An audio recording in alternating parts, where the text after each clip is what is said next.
Sen kayda kadamın Aşkın canıdan sünüm baragan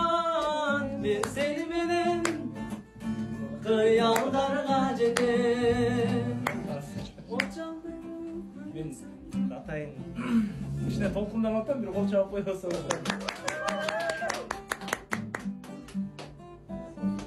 Benim kanday desem Kırgızstanda en çoğun romantikаны деле кылганга мындай күчүбүз да жететкен бардык мүмкүнчүлүгүбүз бар экен да бирок мен ойлойм чыныгы романтика чыныгы жашоо бул никеден болуш керек депчи ошондуктан ушул аурага карап ушул жерге карап атайын ушундай чын жүрөк менен эле келип отурабыз анан жол жашоомдон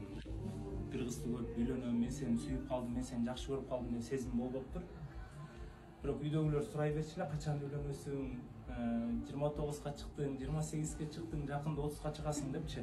бирок мен бир гана Алладан сурачумун мен өзүмдүн мындай адамды тапмасайын үйлөнбөйм депчи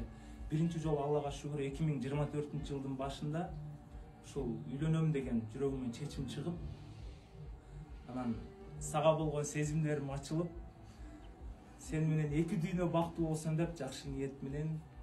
мага турмушка чыгасың деп колуңузду сурайт.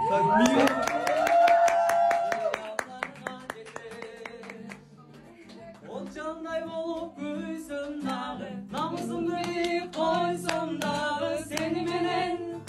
арманымды